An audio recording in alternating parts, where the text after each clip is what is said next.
The Chicago Avenue Project is a mentorship program, first and foremost. We bring artists in as volunteers to work with children to create 10-minute plays, directors, playwrights, and actors. And in one kind of production, children are paired up with a playwright who writes a play specifically to highlight the strengths and talents of that particular child. And then in the second kind of production is where kids write. They go through an intensive playwriting class, and then they write a play of their own, exploring an idea or something that they're passionate about. They are setting up an environment where a kid is writing a play for 2 adult actors to write in. And these adult actors are actors from the city who act in, major productions around the city. And for a kid to write a play for them, that just breaks all the rules. My first play I wrote, I wrote the play, then, I saw it being performed. I think I cried laughing when I saw it. I think I cried because it was so funny, and I cried because I couldn't believe that something that I wrote was being performed. There's a lot of things going on in my household and my family, and I didn't get a lot of attention. Just for someone to really give you attention, it makes the child feel important, and that I can do anything, because if I can write a play for adult actors, I can do anything.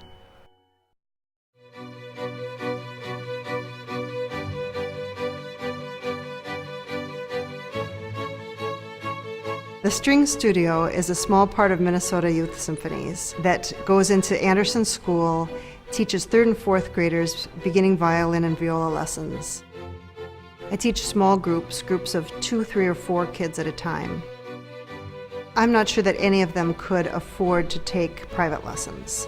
I think it's important to learn music because of your soul. It makes you feel things that nothing else makes you feel. I was amazed when I first started teaching for the String Studio program.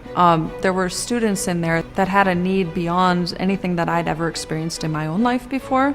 One of the students I had was terrified of being even in a group class of 4 children. And eventually I got permission to teach her individually, and what I came to find out was that her 2 brothers had been shot in drive-by shootings, and she was a terrified little girl. And that music opportunity gave her a personal connection and somebody who would listen and somebody who actually cared about her.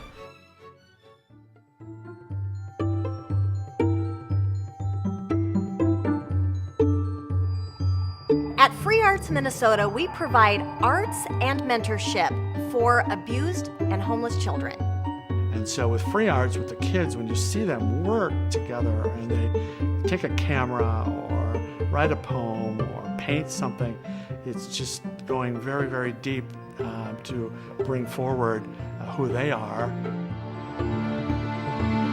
These children have really suffered a lot, both physically and mentally.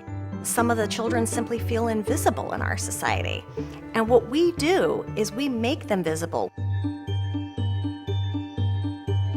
The end goal is to have their particular art and their poem framed and to do an exhibit, to give people an opportunity to shine. And I remember one father whose daughter did the exhibit. You could just feel the pride exuding out of him about this is his daughter that had this piece of work that she created, exhibited for the rest of the world to be able to see.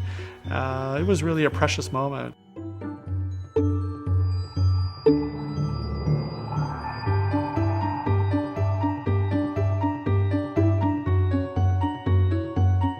There's no physical theater that is 10,000 Things theater. The shows are built to be transportable so that we can go to a prison, a homeless shelter, or wherever the call may be.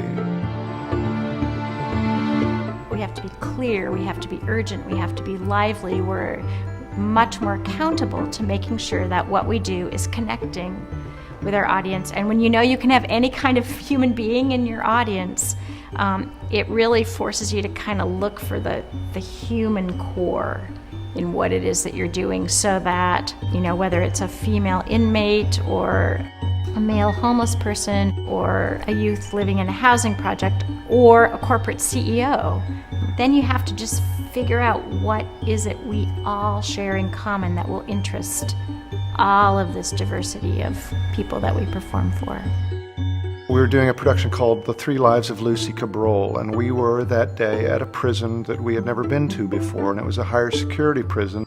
These guys were mean looking, they were tough, they had no teeth, tattoos, and they sat on the floor surrounding the stage, our little area that we had sort of taped out on the floor, and we began the show, and they began to jeer at us a little bit. But then there's a scene in the show where the leading actress and the leading man finally get together, and where the man picks up the leading actress and holds her up, and she, has an ecstatic expression on her face of true connection and love and fulfillment. And at that moment, there was dead silence, and you saw the expression on these men's faces that how deeply they needed this. They drank it like a thirsty man in the desert would drink a glass of water. United Arts is a very unique funding organization in the Twin Cities and really nationally. As a fund, we are focused completely and totally on the arts. Since 1954, that's always been our focus.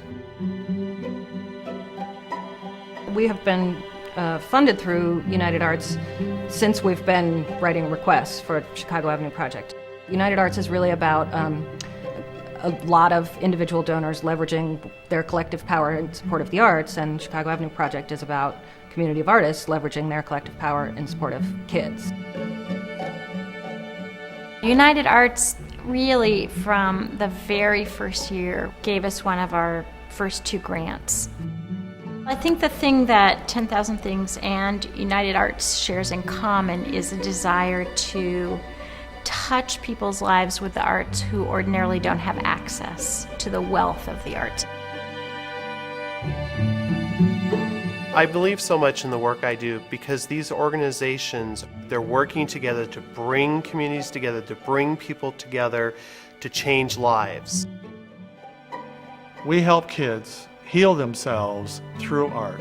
We bring young people together to make music. We bring award-winning theater to people with little access to the wealth of the arts. United Arts Fund. You need the arts need you.